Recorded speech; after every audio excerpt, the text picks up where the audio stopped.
Good afternoon, sir.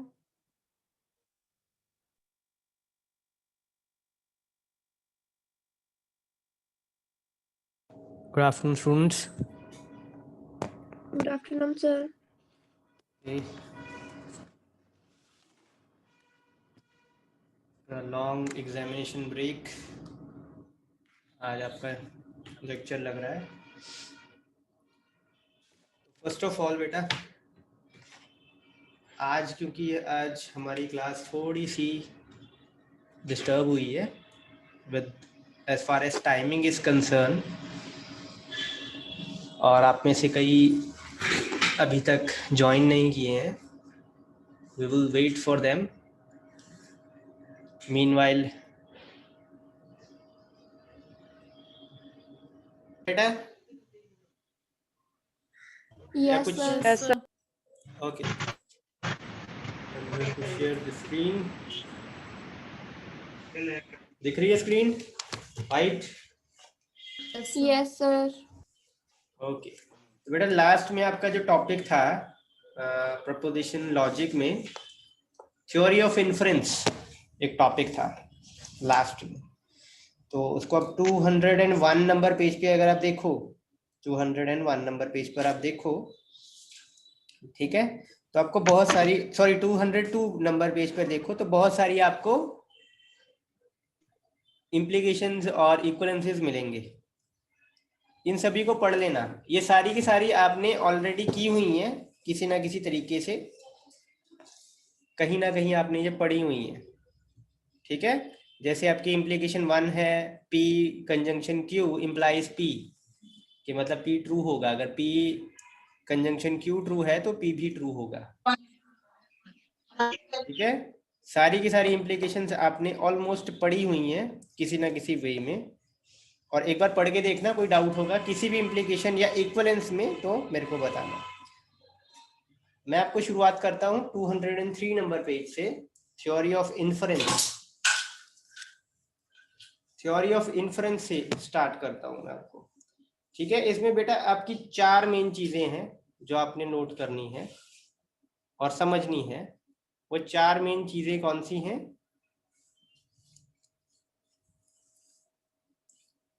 UG, US, EG और ES. तो ये चीजें मैं आपको एक्सप्लेन करता हूँ. UG क्या होता है? बेसिकली UG है यूनिवर्सल जनरलाइजेशन. ठीक है, UG मतलब यूनिवर्सल जनरलाइजेशन. तब यूनिवर्सल जनरलाइजेशन क्या होता है वो मैं आपको एक्सप्लेन करता हूँ. लेट अस से कोई एक प्रेडिकेट है P जो किसी वेरिएबल पे है X पे. ठीक है, like for all X Px, ये आपको कोई एक एक्सप्रेशन दिया है. ठीक है, तो इसको अगर आप ऐसे लिखते हो PS,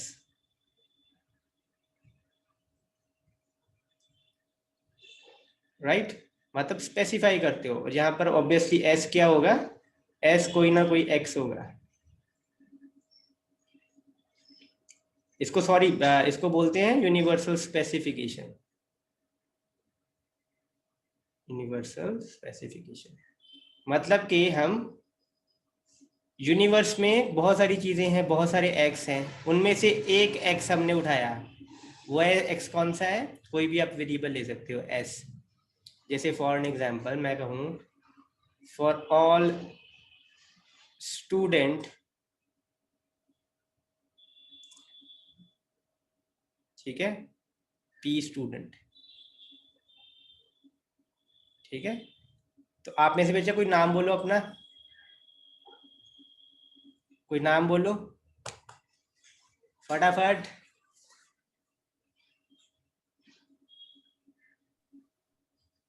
अर्श. ओके, तो अगर मैं ऐसे लिख दूं,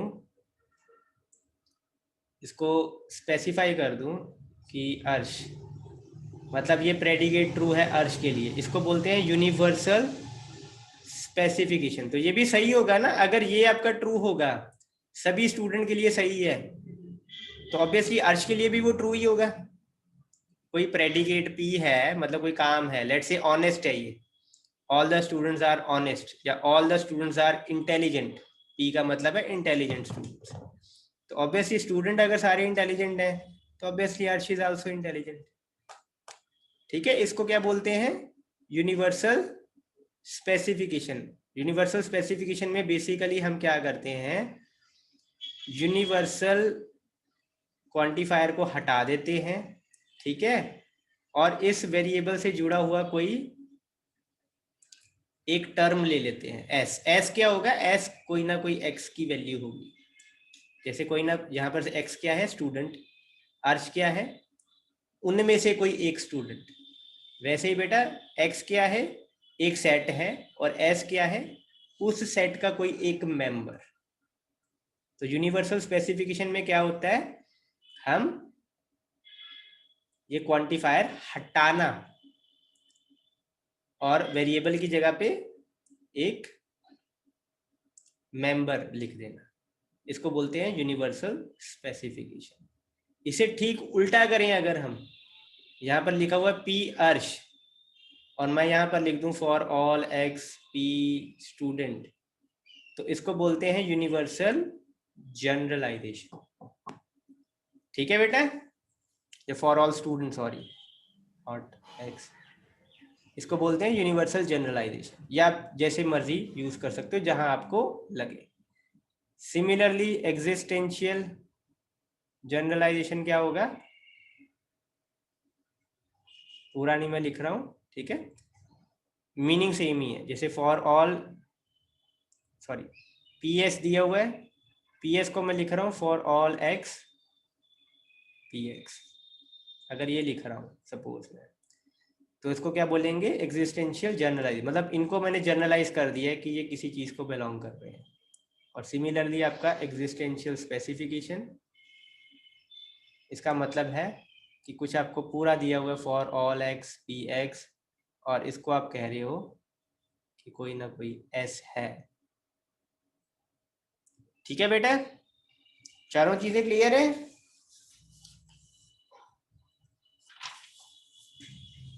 चारों चीजें क्लियर है बेटा?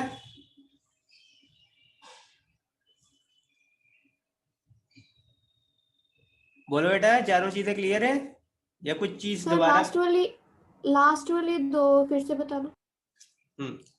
बच्चे पहली दो और लास्ट वाली दो में ना बस इतना ही फर्क है कि यूनिवर्सल जनरलाइजेशन में फॉर ऑल है, यूनिवर्सल क्वांटिफायर है, और एग्जिस्टेंशियल जनरलाइजेशन में एग्जिस्टेंशियल क्वांटिफायर है, बस इतना फर्क है। यूज वैसे ही होना है। जनरलाइज करना मतलब एक पर्टिकुलर को कन्वर्ट करना, ऐसे जनरलाइज कर देना। और स्पेसिफाई करना मतलब एक ग्रुप दिया हुआ है हमें, उसमें से हमने एक पर्सन को चूज किया, एस। और एस क्या है? ऑब्वियसली एस आपका एक्स का एक मेंबर है।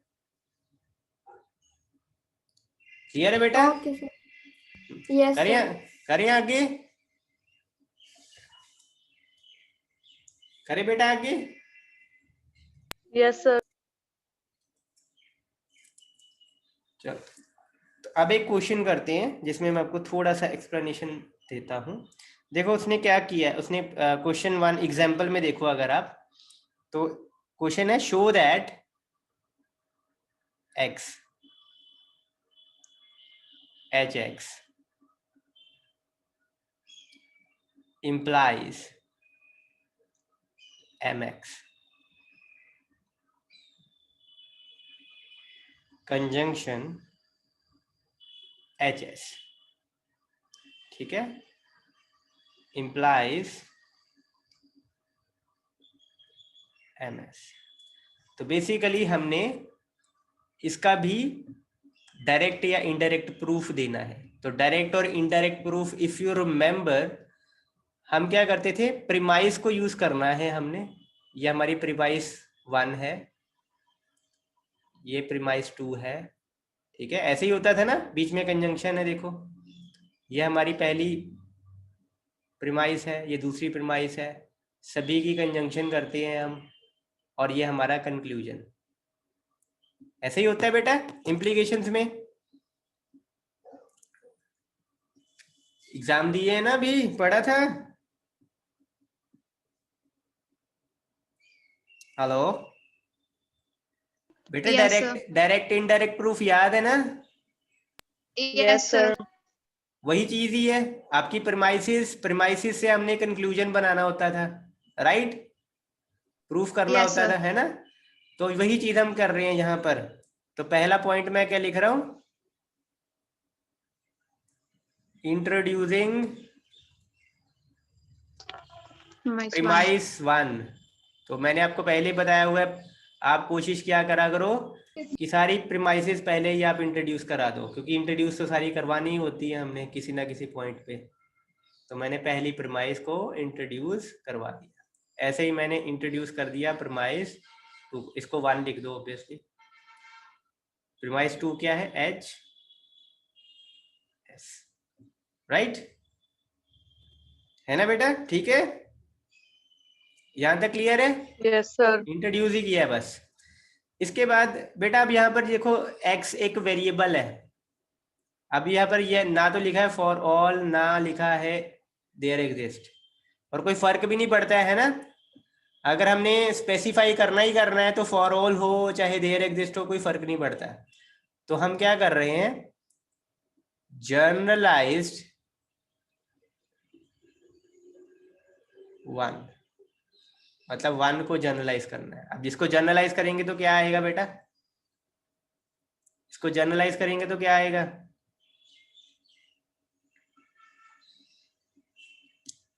x नहीं लाना है, x नहीं होगा तो हमने क्या लेना है? एक s लेना है। तो मैं जनरलाइज करूंगा तो कुछ ऐसा आ जाएगा।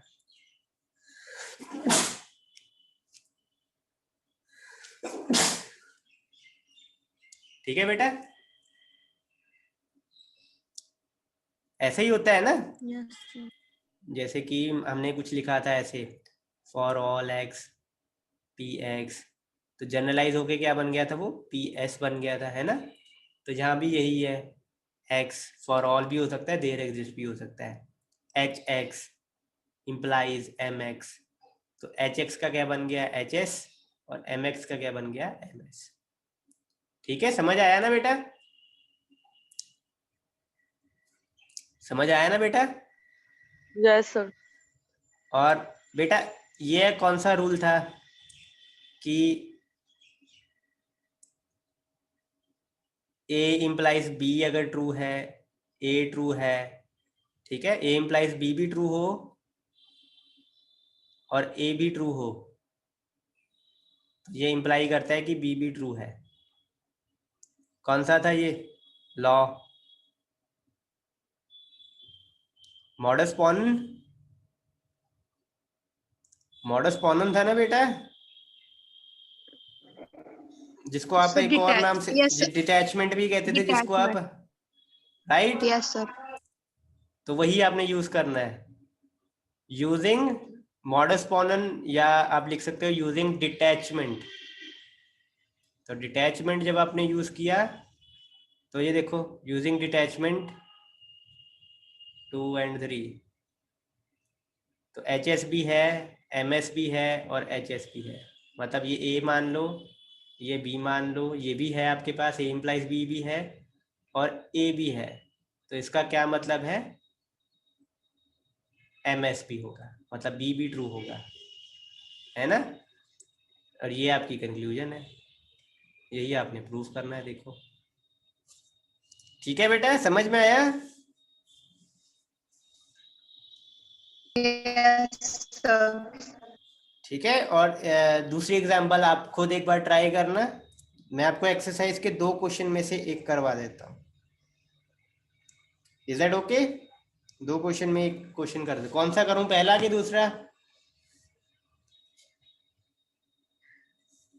पहले ये बताओ, समझ आया सभी को? जैसे आपने पिछले के इनडायरेक्ट प्रूफ किए थे ना, डायरेक्ट और इनडायरेक्ट प्रूफ, वैसे ही है, बस इतनी सी चीज ऐड हुई है, जनरलाइजेशन और स्पेसिफिकेशन। ठीक है,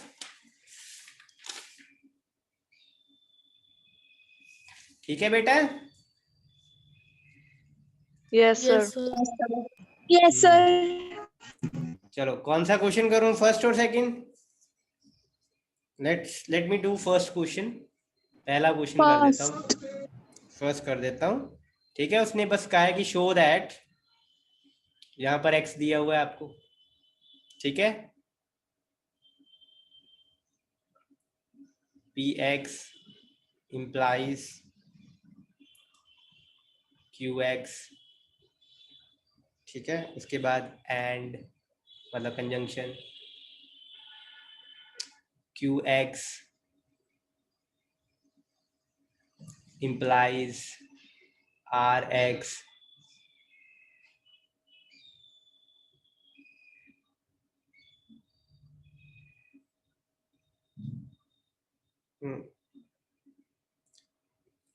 ये क्वेश्चन पूरा नहीं है, एक second, let me have a look at this.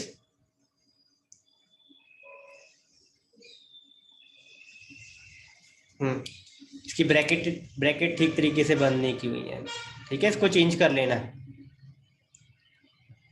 यहाँ पे ब्रैकेट बंद होनी थी, इन्होंने की नहीं हुई है बुक में, ठीक है, तभी ऑब्वियसली ये इंप्लाइज आएगा, और यहाँ पर भी आएगा आपका x, यहाँ पे फिर ब्रैकेट शुरू, px implies rx। ठीक कर लो बेटा, बुक में भी ठीक कर लो इसको, ठीक है। सेंस नहीं बन रही है क्वेश्चन की, ब्रैकेट प्रॉपरली बंद नहीं हुई है, ठीक है। समझ में आया बेटा कहाँ कहाँ चेंजेस करनी है क्वेश्चन में? Yes sir. क्योंकि ऑब्वियसली px rx लिखा हुआ है, वो उसमें वेरिएबल तो कोई है नहीं है, तो हमें चाहिए ना वेरिएबल, और ये कोई ऑपरेटर तो है नहीं, ये तो इम्प्लीकेशन का साइन है। तो ये हमारी प्रीमाइस हो गई एरो के इस साइड पे, ये प्रीमाइस हो गई, ये हमारी कंक्लूजन है जो हमने बनानी है। तो कितनी प्रीमाइस दी हुई है? एक प्रीमाइस ये दी हुई है, एक प्रीमाइस ये दी हुई है, इन दोनों को यूज करना है और ये बनाना है हमने, है ना। तो बताओ पहला स्टेप क्या करेंगे? पहला स्टेप सर इंट्रोड्यूस करेंगे। हाँ प्रीमाइस 1 को। बिल्कुल, एटलीस्ट बच्चे शुरुआत से शुरू करना, पहला स्टेप होगा ही, सारी की सारी प्रीमाइसेस को इंट्रोड्यूस कर देना। प्रीमाइस 1 को इंट्रोड्यूस किया तो क्या आया? x px implies qx आ गया ना,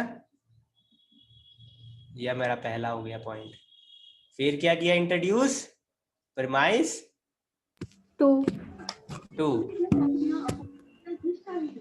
ठीक है, यहाँ पर भी सॉरी एक x था, यहाँ पे भी x था, qx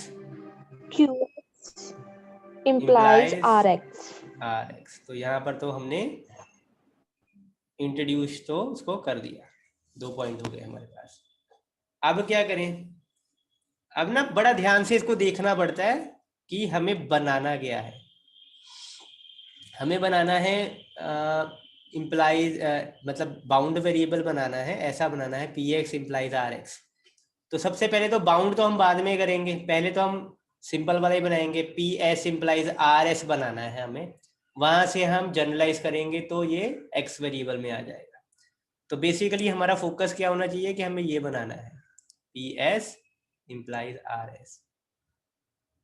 तो ये बनाने के लिए क्या करना पड़ेगा? इन दोनों का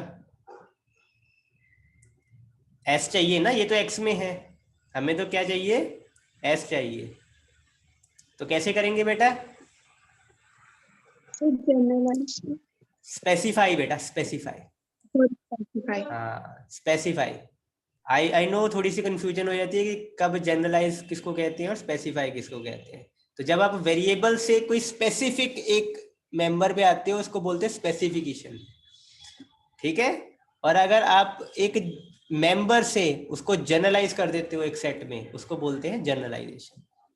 तो अब याद रहेगा, वेरिएबल से मेंबर स्पेसिफिकेशन, ठीक है। तो आप इसको सीधा ही आप ऐसे लिख सकते हो, स्पेसिफिकेशन, सीधा स्पेसिफिकेशन किसकी specification? Of 1, same specification of 2। तो क्या आएगा? ये आ जाएगा PS इंप्लाइज QS, और ये आएगा आपका QS इंप्लाइज RS। ठीक है, सिंपल है अभी तक, है ना बेटा? सिंपल ही है ना? समझ में आया ना सभी को?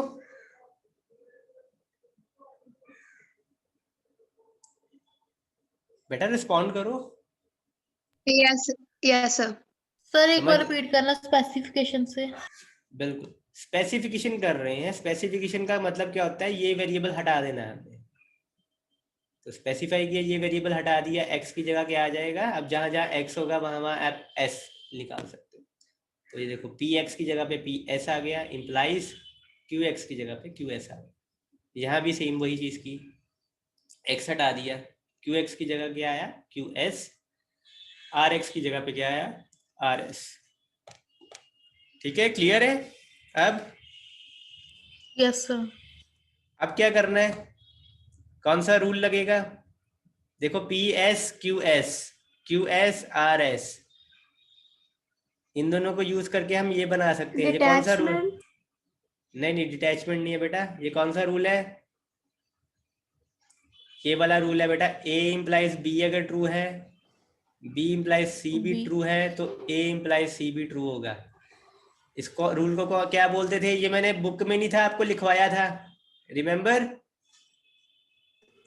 Chain rule. Chain rule. Chain rule on 3 and 4।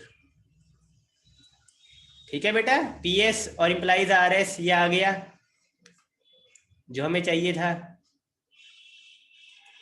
अब क्या करना है? लास्ट स्टेप क्या होगा? लास्ट स्टेप क्या होगा बेटा?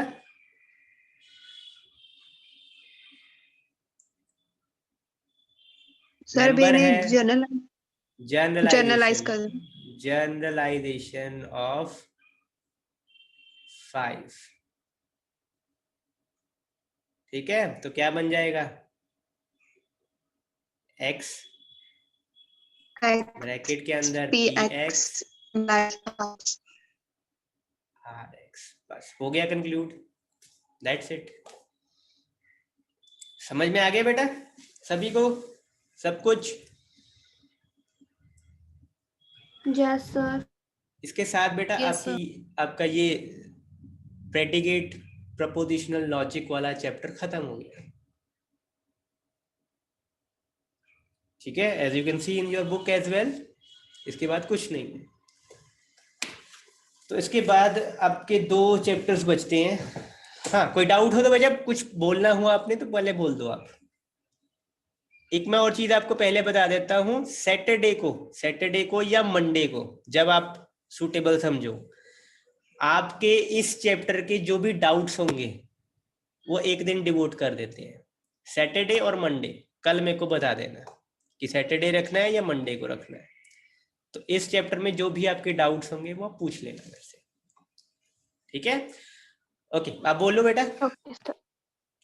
अब बोलो, कोई इसमें समझने में प्रॉब्लम हुई हो, कुछ पूछना हो, कोई डाउट हो, पूछ सकते हो आप।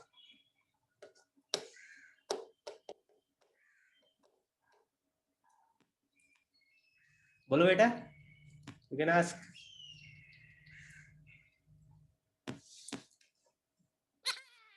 रिस्पॉन्ड करो बेटा। No sir. ओके, तो अब आप आगे करते हैं। और आगे बचे 2 चैप्टर्स हैं आपके, उनमें से एक है मैट्रिसेस और एक है बुलियन अलजेब्रा। बुलियन अलजेब्रा जो है वो हम 2 पार्ट्स में करेंगे। मतलब अब जो नेक्स्ट शुरू करेंगे ना वो बुलियन अलजेब्रा ही शुरू करेंगे, लेकिन आधा ही करेंगे उसको शुरू करने का और आधे तक छोड़ने का मोटिव ये है कि बुलियन अलजेब्रा जो हाफ है वो आपके जो अभी तक आपने सिंबॉलिक लॉजिक या प्रेडिकेट लॉजिक पढ़े हैं ना, प्रपोजिशनल लॉजिक, इससे मिलता जुलता है। ट्रुथ टेबल बनी है ना इसमें आपके, उसमें भी वही चीजें बनती हैं, ट्रुथ टेबल्स।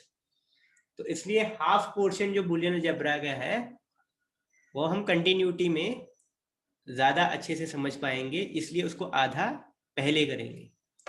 ठीक है, तो आज से ही मतलब अभी से ही बूलियन अलजेब्रा शुरू करते हैं।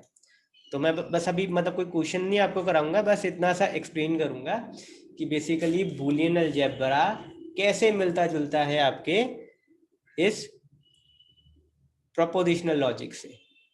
करें बेटा स्टार्ट? स्टार्ट करें? Yes, sir. ओके, तो मैं आपको सिंपल पहले 3 में डिवाइड करते हैं। एक आपने पढ़ी है अब तक सेट थ्योरी, पढ़ी है ना बेटा सेट थ्योरी? Yes sir. और यहाँ आपने अब प्रपोजिशनल पढ़ा है, प्रपोजिशनल लॉजिक। और अब तीसरी चीज आपकी आ जाएगी Boolean algebra.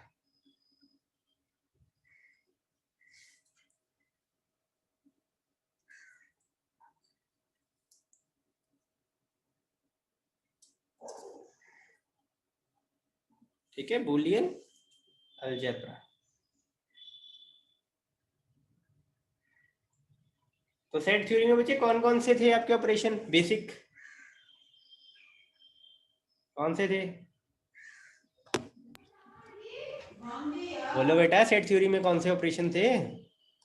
Universal intersection, union था, इंटरसेक्शन था Intersection, और कॉम्प्लीमेंट complement. था। ठीक है, और भी थे obviously, set difference, symmetric difference था, बट हम इन तीनों पे फोकस Yes, sir. करते हैं। ठीक है, प्रपोजिशनल लॉजिक में यूनियन से मिलता जुलता क्या था, मतलब ये और होता है ना आपका Disjunction. बेसिकली, ये आपका और होता है, तो यहाँ पर डिसजंक्शन होता है। इंटरसेक्शन से मिलता जुलता है मतलब कंजंक्शन, कंजंक्शन, और कॉम्प्लीमेंट से मिलता जुलता है नेगेशन, नोट बोलते हैं इसमें, इसमें निगेशन। ये या आप ये यूज कर लेते थे सिंबल टिल्ड का, है ना। अब बूलियन में देखो, और के लिए आप ये ऑपरेशन यूज करोगे प्लस, इसको और ही बोलते हैं। ठीक है, इसको जैसे डिसजंक्शन बोलते हैं, इसको यूनियन बोलते हैं, इसको क्या बोलते हैं, इसको बोलते ही और है। तो नाम याद रखने का आपको ज्यादा प्रॉब्लम नहीं होगा नाम याद रखने में। इसको क्या बोलते हैं, और ही बोलते हैं, और ये डिसजंक्शन जैसा ही है। ठीक है, इतनी चीज क्लियर है बेटा? प्लस का साइन है, प्लस का साइन, प्लस का Yes, sir. साइन है, और इसको और बोलते हैं, प्लस का साइन है। Yes, you are right. और दूसरा है बेटा डॉट, इसको बोलते हैं एंड, एंड। और ये आपका कंजंक्शन जैसा है, इसको बोलते ही एंड है। ठीक है बेटा?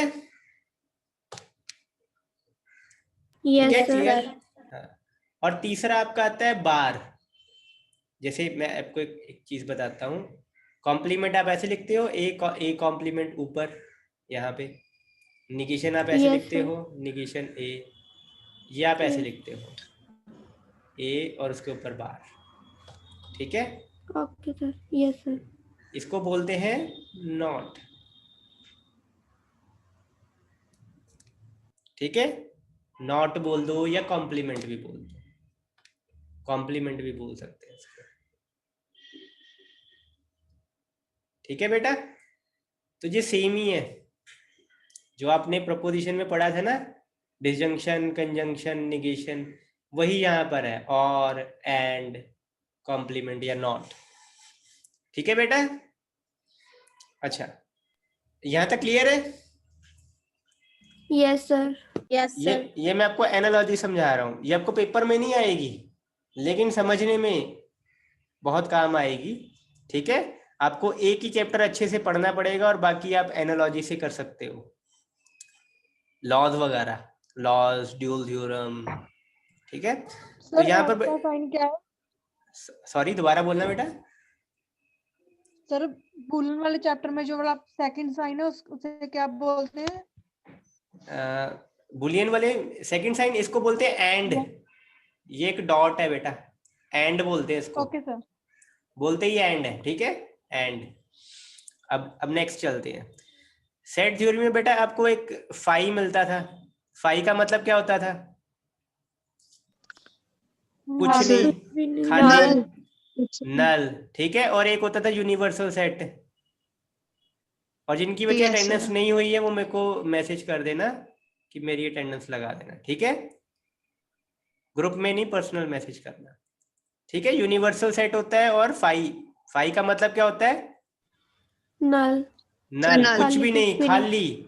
और यूनिवर्सल सेट का क्या मतलब होता है? सब कुछ, जिसमें ऑल एवरीथिंग। वैल्यूज होती है। प्रेपोजिशनल लॉजिक में फाई से मिलता जुलता क्या था?